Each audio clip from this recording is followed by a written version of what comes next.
América Latina y nos vamos a Colombia. Nos vamos a Colombia, que está pasando una situación muy particular. A ver, Colombia acaba de superar hace días nomás a Italia en caso de coronavirus. Viste que superar a Italia o España es todo un símbolo en esto del coronavirus porque han sido países denominados como muy pero muy complicados en su momento. Bueno, Colombia los ha superado.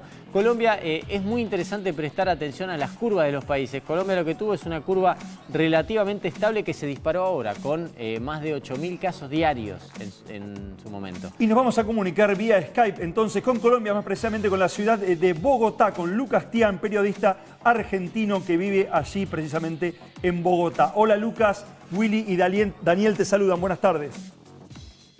¿Qué tal? Buenas tardes, Willy. ¿Cómo estás, Daniel? ¿Todo bien? Bien, vos ya hace un tiempo que estás viviendo allí, ¿verdad? Sí, así es, hace 4 años. 4 años y estás trabajando en este momento de periodista, ejerciendo tu profesión, digamos. Sí, así es. Desde casa, por lo que veo. Sí, home office. Home office. Bueno, contanos, es para charlar un poquito cómo está la situación, que vemos que está realmente muy complicada, pero desde tu óptica. ¿Cómo ves la situación en este momento? Bueno, más o menos el panorama es el mismo que ustedes estaban describiendo recién con respecto a los países latinoamericanos. Superamos los 250.000 casos confirmados de COVID y tenemos un promedio de 8.200 casos diarios de nuevos casos. En un principio, el primer caso fue el 6 de marzo, más o menos en paralelo con Argentina, y durante los primeros 60, 80 días se mantuvieron en números y cifras similares. A partir de ese momento, Colombia empezó a tener muchísimos más casos que Argentina. Eso se debe en gran medida a la flexibilización que se vivió de la cuarentena, que había comenzado el 24 de marzo. Sí. Ayer el presidente anunció una medida de paquetes económicos porque se espera una caída del 7% en la economía, que es un récord histórico, y hay picos históricos también de desempleo, llegando casi al 22%. Teniendo en cuenta, como ustedes comentaban antes, de que acá en Colombia aproximadamente el 48% de los empleados son de manera informal. Muchos de estos empleos son personas que viven al día, por lo cual su situación económica se vio muy perjudicada por la cuarentena. Lucas, es interesante ver, quería que nos expliques un poco a qué se atribuye esto, el comportamiento de la curva o de la reacción de los distintos países. Por ejemplo, si tomamos en cuenta el 1 de junio, había 1.100 casos confirmados, por lo menos oficialmente. Y si nos vamos cerca de esta fecha, tenemos, por ejemplo, el 25 de julio o 24, 7.000 casos, con lo cual ha pegado un salto tremendo. ¿A qué se debe esto en tan poco tiempo? Porque del 1 de junio ahora, menos de 2 meses. Bueno, desde mi punto de vista, en un principio la gente tenía temor de la enfermedad, por lo cual respetó con bastante rigurosidad la cuarentena.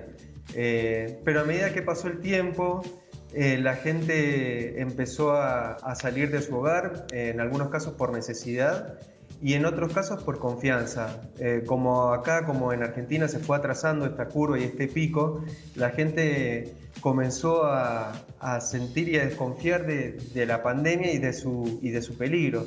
Entonces lo que vimos, también de la mano de alguna flexibilización por parte del gobierno, fue que la gente salió de manera torpe, digamos, y principalmente se debe a una medida que tomó el gobierno, que fue un día sin IVA. Entonces la gente se atestó en los supermercados para comprar no solamente víveres, sino electrodomésticos.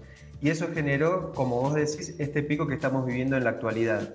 Lucas, ¿y qué pasa con el humor social, por llamarlo de alguna manera? Porque, por ejemplo, lo que estamos transitando acá, particularmente en la ciudad de Buenos Aires, y dicho por las autoridades, es que la gente está cansada y por diversos motivos muchos no están en condiciones de respetar una cuarentena estricta. ¿Pasa lo mismo allá? Bueno, acá a ese punto no se ha llegado porque la cuarentena, como te digo, se respetó de manera estricta en un comienzo. La policía estaba muy pendiente, sacaba multas, pero ahora está todo mucho más flexible también porque de acuerdo a las localidades la gente puede realizar mayores o menores actividades. Nosotros acá en la ciudad de Bogotá tenemos casi 8 millones de habitantes y en la región metropolitana son casi 11 millones de habitantes, por lo cual es muy difícil controlar a esta población, digamos, ¿no? Sin la conciencia y sin la buena voluntad de la sociedad. Y Sergio, entonces, ¿cómo...? Perdón. Decime. No, tuve la posibilidad de visitar Bogotá y realmente es una ciudad que la gente hace mucho deporte en la calle. ¿Eso se ha habilitado ya, por ejemplo, las salidas a hacer actividad física?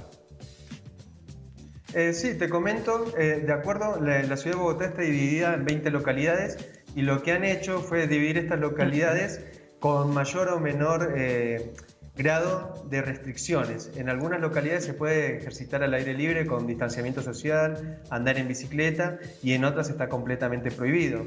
Lo mismo ocurre en ciudades del interior. Es muy difícil porque la cultura colombiana es muy del aire libre y bueno, y también tenemos que contemplar, digamos, la situación de muchas personas que viven, muchas personas en un solo lugar y genera que la gente también tenga que salir a la calle, ya sea a realizar deportes o a ganarse la vida. Lucas, justamente vos decías que en Colombia la gente es muy de salir al aire libre. Lo que vi yo cuando fui también es que hay mucho consumo en la calle, por ejemplo, de jugos, de frutas, de arepas, de muchas cosas que se venden en la calle, y en una situación actual como el coronavirus es difícil eso. ¿Lo están regulando? ¿Se está vendiendo igual? Bueno, mirá, el año pasado hubo muchísimos controles a los vendedores ambulantes, sobre todo a los que tienen estos puestos que vos mencionás de arepas, de empanadas, ¿no? Y en la actualidad, como las restricciones de la circulación hace que haya menos gente en la ciudad, uno ve que hay menos vendedores, más sin embargo siguen estando, porque como te digo, o sea, es su única manera de subsistencia para ellos y para los trabajadores informales que también tienen que ir a un lugar a alimentarse, y que estas son las opciones más económicas que tienen y más a la mano. ¿Se esperan más restricciones, digamos, en este momento? ¿En qué fase está, por ejemplo, Bogotá? Bueno, Bogotá está en alerta ya que tenemos el 93.2% de las unidades de cuidados intensivos ocupadas, lo que llevó a que se tomen medidas de restricción para, supuestamente, digamos, en los papeles uno tiene que salir solamente a hacer lo elemental, a hacer algún tipo de compras a supermercados o farmacias o ferreterías. Lo que estamos viendo es que mucho no se respeta y se esperan que se tomen medidas más rigurosas. Pero en los papeles estamos en una cuarentena bastante restrictiva. Ok, Lucas, muchísimas gracias por esta comunicación y por pintarnos de alguna manera el panorama que están viviendo allí en el hermoso país que tienen llamado Colombia, y una ciudad maravillosa como es Bogotá. Muchísimas gracias, que tengas una buena tarde. Daniel, Willy, muchas gracias a ustedes, un abrazo. Gracias. La Difícil costa la de situación, Colombia, ¿eh? ¿no? Qué ¿Cómo? lindo. La costa de Colombia, La digo. costa de Colombia, todo, y Bogotá también, muy, muy lindo. Quédese conmigo Bueno. porque vamos a dar una vuelta.